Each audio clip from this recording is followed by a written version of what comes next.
This is ranking every NBA team's best point guard ever. At the number 30 spot, I'm sorry, Charlotte Hornet fans, but we have to go with the Charlotte Hornets, Kemba Walker. Kemba Walker was a multiple-time All-Star. He had a killer crossover, UConn legend.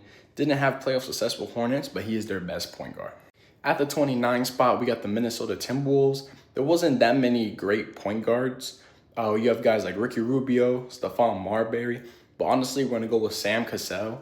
He was part of their first ever Western Conference Finals with Kevin Garnett and was an All-Star, but it was a little bit difficult one, but Sam Cassell. At the number 28 spot, we got the Denver Nuggets, Chauncey Billups. His only competition was Jamal Murray. Shout out Ty Lawson, who did his thing. But Chauncey Billups was the greatest point guard in Denver Nuggets history simply because he led the team. He led Carmelo and the Nuggets to their first ever Western Conference Finals. And he did that while being the guy. Jamal Murray was the second option to Nikola Jokic. Without Chauncey Billups, Carmelo Anthony wouldn't have gotten that far if it wasn't for him.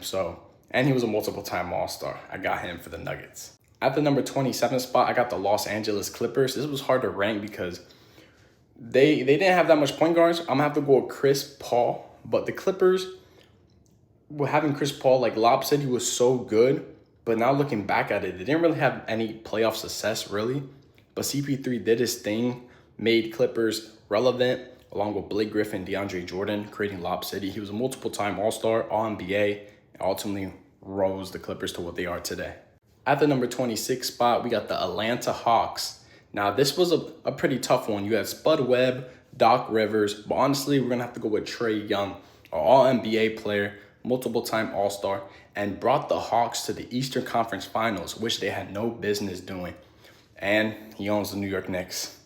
Last team today for this part one is going to be the Washington Wizards, number 25, with Gilbert Arenas. Now, this was by far the most toughest one of part one because it was between Gilbert Arenas and John Wall. But ultimately, Gilbert Arenas almost averaged basically 30, was a multiple-time All-Star, All-NBA.